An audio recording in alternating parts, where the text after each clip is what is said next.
Assalamualaikum warahmatullahi wabarakatuh. Alhamdulillah wassalatu wassalamu ala Rasulillah wa ala alihi wa sahbihi wa mawalah wa ba'd.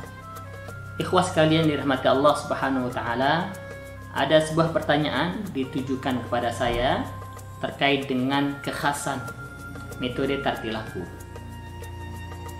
Dapat saya jelaskan melalui video ini bahwa metode tartilaku terdiri dari 5 buku atau 5 jilid, di mana masing-masing jilid memiliki spesifikasi atau kekhususan tersendiri dari satu jilid ke jilid yang lainnya. Yang pertama yaitu tartilaku jilid 1.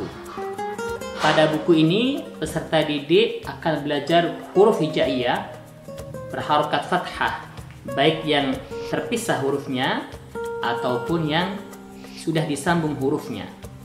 Tidak hanya sekedar latihan membaca, para peserta didik juga mereka secara tidak langsung menginput kosakata bahasa Arab. Karena contoh-contoh yang ditampilkan, yang disajikan dalam buku tartilaku 1 ini sudah memiliki makna atau memiliki arti. Jadi bukan hanya sekedar latihan membaca. Misalnya ada kata sofaha yang memiliki arti bersalaman, kemudian kharaja yang memiliki arti keluar, dan juga misalnya wasola yang memiliki arti sampai. Jadi sekali lagi, siswa tidak hanya sekedar latihan membaca huruf hijaiyah berharokat fathah, akan tetapi secara otomatis mereka juga menginput kosakata bahasa Arab. Yang berikutnya yaitu tartilaku jilid 2. Pada tartilaku jilid 2 ini peserta didik akan belajar huruf hijaiyah berharokat kasrah, berharokat dhamma, fathatain, kasratain, dhammatain, sukun, dan juga tasydid.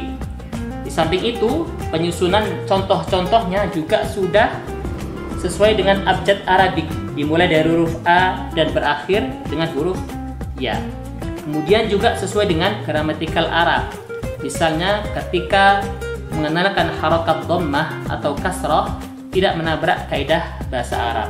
Misalnya kata dharaba, karena hanya ingin mengenalkan harokat dhammah, kemudian ditabrak kaidah bahasa Arabnya menjadi dorobu.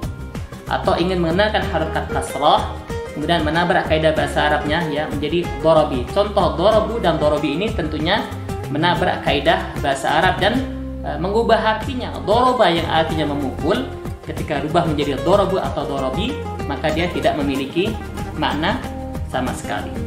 Kemudian ya, tartilaku jilid 3.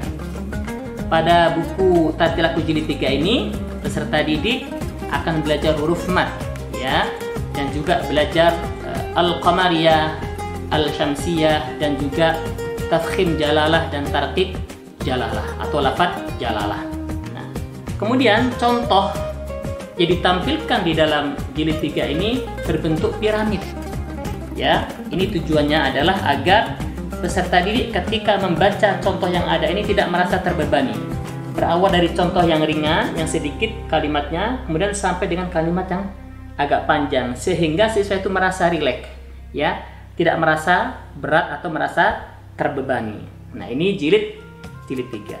Kemudian pada jilid 4 ini, ya ikhwah sekalian, peserta didik sudah diajarkan hukum tajwid. Ada hukum nun sukun, mim sukun, mutaqaribain, mutajanisain, mutamathilain. Kemudian juga dikenalkan fawatihus suwar dan juga bab waqaf serta tanda-tanda waqaf. Nah, meskipun materinya sangat padat, akan tetapi buku ini contoh yang disajikan sangat sederhana, langsung pada materi yang bersangkutan. Misalnya adzun furatun. Ini tanwin bertemu dengan fa, ikhfa, tapi cukup disajikan dengan 2 kalimat. Namun di akhir latihannya ditampilkan lebih panjang. Ini dimaksudkan agar siswa tidak hanya latihan dari kalimat yang sederhana, tapi juga tampilkan latihan agak sedikit panjang. Ya, ini di jilid 4. Kemudian yang terakhir ya, tartilaku jilid 5. Di buku ini peserta didik mereka akan belajar gharaibul Quran dan juga muskilat alfaz Al-Quran ya. Di jilid 5 ini mereka akan diajarkan apa itu sifir mustadir, apa itu sifir mustatil ya. Kemudian bacaan-bacaan yang tulisannya berbeda dengan bacaannya. Misalnya majroha dibaca majriha, Kemudian apalagi? La ta'manna, itu tulisannya la ta'manna, akan tapi bacanya la ta'manna, dan lain sebagainya. Misalnya juga ada kalimat yaumi idzin yang biasanya yauma idzin. Kemudian lil alimin yang biasanya lil alamin. Kemudian illa waladimah yang biasanya tulisannya illa, ya. Kemudian di situ ada tanwin illan yang biasanya anak-anak baca itu illa. Nah, kalimat-kalimat ini akan kita pelajari di jilid 5. Nah, ini adalah kekhasan atau ciri khas dari metode tartil laku. Ikhwas sekalian dan hati Allah Subhanahu wa taala, buku ini tidak dijual bebas, ya. Buku ini tidak dijual bebas, baik itu melalui toko-toko online, ya, dan sebagainya, tidak. Buku ini hanya kita dapatkan melalui agen-agen resmi yang sudah kita tunjuk, cabang-cabang yang sudah kita resmikan. Kemudian para pengajarnya pun demikian, terlisensi, ya, dari Yayasan Iqra Tartila. Banyak guru-guru, ya, ketika mengajarkan pada siswa dan siswinya masih terdapat kesalahan.